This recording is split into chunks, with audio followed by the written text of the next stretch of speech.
Dubai में हम ऐसे एक होटल में गए थे स्नैक्स के लिए। तो जस्ट बैठे ही थे हम लोग, सब हैंड वगैरह वॉश करके, और बेटा तभी 5 साल का ही था। तो पता नहीं अचानक से उस होटल में ही कहीं कोई और एक फैमिली बैठी होगी, उनकी एक और छोटी बच्ची होगी, वो भी सेम एज की 4-5 साल की ही होगी। वो अचानक से, वो मेरा बेटा हाथ धो के जस्ट ऐसा आ रहा था और ये यहाँ से चेयर से उठ के उसके पास गई और झट से उसके गाल पे चमाट लगा दी। न जान न पहचान न कुछ, कुछ भी नहीं, ऐसे ही। तो मेरे को एकदम माथा ठनक गया। वो जब मेरा बेटा आया वापस से, मैं बोला क्या हुआ? बोले मम्मी कुछ नहीं। बोला देखो उस लड़की ने थप्पड़ मारा, तो कुछ नहीं। बोले मम्मी तो तूने क्यों नहीं मारा उसको वापस से? बोले मम्मी वो तो छोटी बच्ची है ना, अगर मैं उसको मारता तो उसको लग जाता था। ये उसका रिप्लाई था मेरे 5 साल के बच्चे का। जस्ट इमेजिन, ये है टॉलरेंस पावर। एंड जो आज का बाबा का जो था ना लास्ट का लाइन, माफ करना, वो बड़े दिल वाली बात उस 5 साल प्रतीक के का बच्चे ने किया, जैसे आपकी बेटी हमें, करती है। हाँ हाँ जी वो कुछ प्रोटोना। नहीं बोलती है दीदी, वो कुछ नहीं बोलती है। वो कुछ भी बोल जाएगी ना, अगर उसका मन करेगा अपनी मर्जी से जो उसे ठीक लगेगा वो बोलती है। बट लेकिन वो कई बार स्पीकर पे बात करती है, या मेरे घर भी जैसे भतीजी आती है तो कहीं ना कहीं मुझे लगता है कि वो मतलब गलत कर रही है, बट लेकिन उसको कोई फर्क नहीं पड़ता। डॉटर को मेरी कोई फर्क नहीं पड़ता है। ये तो मुझे उनके कई वक्त बार में। हाँ जी। अपने ऊपर गुस्सा भी आता है कि नहीं, जब उसे कोई फर्क नहीं पड़ रहा जो उसके साथ डील कर रही है, तो मुझे क्यों फर्क पड़ रहा। यही है पालना में। इनको शायद आपकी बेटी को, मेरे बेटे को, शायद ये पिछले जन्म ही बाबा की पालना मिल चुकी है। इस संत आत्मा है ना, एकदम शांत रहना। वो मन में भी बैर नहीं पकड़ के रखती बाबा उनमें ताकत नहीं है इसलिए वो लोग चुप रह रहे हैं, सप्रेस कर रहे हैं, ऐसे भी नहीं है।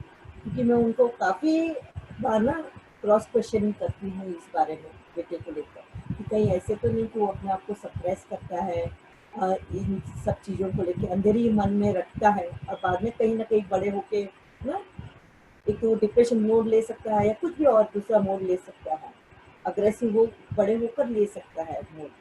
तो इसलिए मैं उसको बहुत बार चेकिंग करती रहती हूँ। मैं वो बोलता है नहीं मम्मी, मैं इतना मैच्योर हूँ कि मुझे समझ में आती है चीज़ें। अभी वो तो 19 ईयर्स का, 19-20 ईयर्स का हो चुका है, तो मैं बचपन से ही उसको चेक करती आई। बट चेकिंग करते वक्त भी यही मेरे को समझ में आया, इज़ वेरी पीसफुल एंड जैसे लेट गो करने वाला रहता है, कभी नहीं मन में कुछ किसी के लिए रखता है।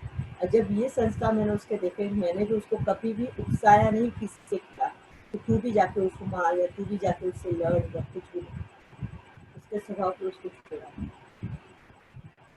यही बाबा भी करता है। आज हमको बाबा को क्यों, बाबा को बार बार हमको बच्चों द्वारा यही बातें समझाने की कोशिश, यही है ना, तो आज हमारे बच्चों में ऑलरेडी वो संस्कार है और हमारे में नहीं है, और हमें वो इन्वेस्ट करना है अपने संस्कार, हमारे अंदर हमें उसको ग्रो करना है, माफ करना है, लेट गो करना है। ये तो उन बच्चों को कभी भी पता नहीं था कि हमारे कर्म जो है पास्ट के, वो हम करके आए जो हमें मिल रहा है।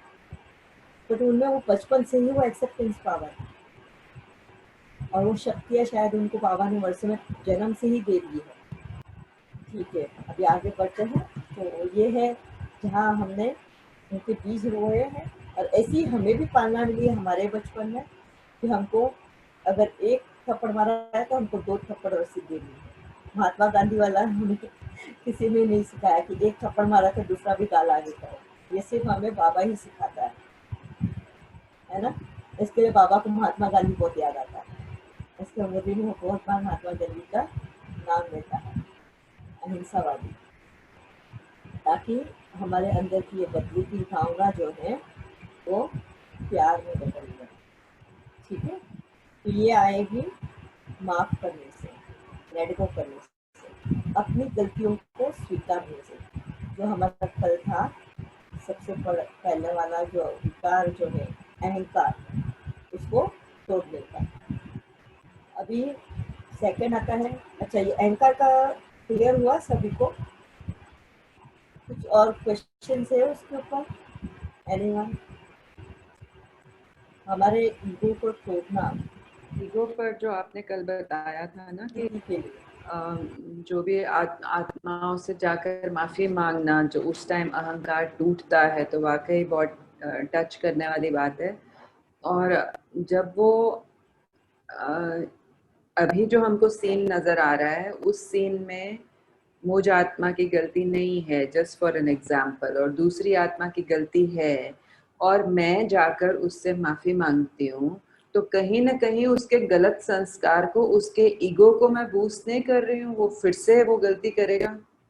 हालांकि ये क्वेश्चन मैंने भी किया था बाबा से। जैसे मैंने कल कहा था ना कि बाबा मुझे उनकी गलती होने पे भी मुझे माफी मांगने लगाता था, तो मुझे बहुत हर्ट होता था। फिर मैं बाबा से 2-2 दिन तक बात नहीं करती।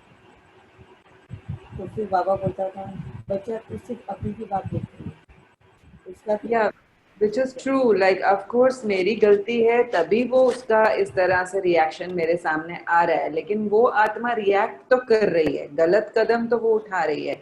मेरा माफी मांगना मतलब उसका और गलत कदम ना सिर्फ मेरे साथ, दूसरों के साथ भी उठाते जाना। मगर हमको उस लायक बनना है ना पहले, कि सामने वाली की गलती हम बताएं, उस लायक तो पहले बने। अच्छा, इसके लायक बनने के लिए पहले हमको खुद पहले एक्सेप्टेंस की पावर रखनी है, पहले उसमें से निकले। आज बाबा ने मुझे आज 9 साल के बाद इस जूम क्लास की मीटिंग के लायक बनाया है। क्यों? ये तो उसी वक्त में कर सकती थी, जब जब मेरे में परिवर्तन आता था, उसी वक्त में वापस क्लास ले सकती थी, बता सकती थी देखो ये हुआ, ये हुआ। बाबा ने उसको पहले मेरे अंदर वो बड़े तरीके से संस्कार बना दिया।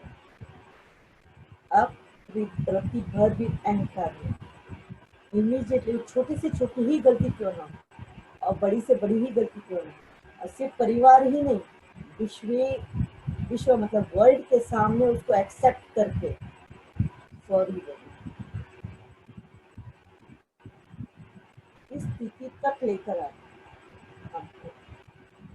अब इसी के बारे में मैं डिस्कस करूँगी कि बाबा ने कैसे धीरे धीरे सिर्फ परिवार के ही साथ नहीं, मुझे दुनिया के सामने भी खड़ा होकर उनसे माफी मांगने लगा, मेरे यूट्यूब पे ऑडियोज डालने लगा कि मैंने मेरे पूर्व जन्म में ये गलती की है। जैसे मैंने बताया कि बाबा ने मेरे को पूर्व जन्म के मेरे 2 जन्म के बारे में बताया। एक वो जन्म जहाँ हम लोग कर्म आने शुरू ही हुए थे, जैसे बीज ढले ही थे हमारे अंदर, और उसकी वजह से हम जो गलत कर्म करना शुरू हो गए, तो कह लो कि वो द्वापर शुरू हो गया हमारा, क्योंकि और त्रेता में तो हम कभी इम्प्योर बने ही नहीं थे। इम्प्योर जैसे ही बनते हैं तो हमारा द्वापर काल शुरू हो जाता है।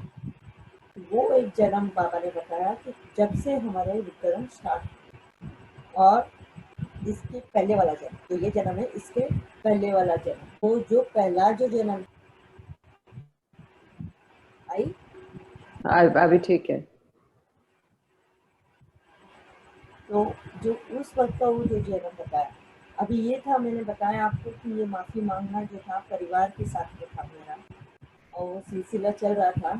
मैं वो जन्म के बारे में बाद में बताऊंगी, क्योंकि यहाँ पे कौन सी स्थिति यूज़ करनी, पहले हमको यही सीखना है ताकि सब लोगों को वो यूज़ कर पाए अपने परिवार के साथ, क्योंकि सबसे पहले तो हमको उनकी ही क्रिटिसिज्म को झेलना है, क्योंकि वो परिवार तो हमेशा ही हमें हमारी गलतियाँ दिखाते आए, बट हमारा अहंकारवश हम उसको एक्सेप्ट नहीं कर रहे, और आज जाके हमको उसी गलतियों को एक्सेप्ट करना,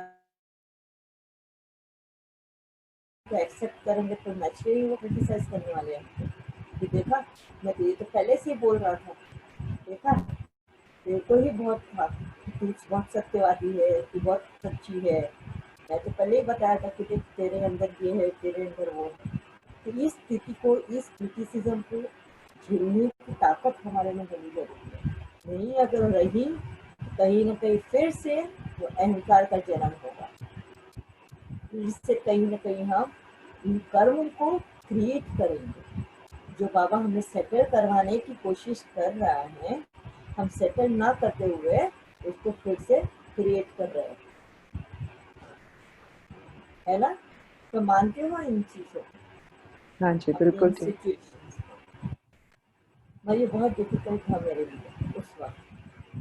और ये तो शायद बहुत अच्छे से आप लोग भी जानते होंगे, शायद आप लोगों के साथ में बहुत बार ऐसी सिचुएशंस आती है जब बाबा बोलता है, बस आज की मुरली में बाबा ने बताया कि चुप रहना है ना, मुख में मुलारा डालकर बैठ जाओ। और ऐसी ही सिचुएशन आती है घर में कि हमको सामने वाला इतना प्रोवोक कर रहा है बोलने के लिए, इतनी बातें बोल रहा है, इतना प्रोवोक करता है कि कहीं ना कहीं हमारा बांध टूट जाता है और हम रिएक्ट कर बैठते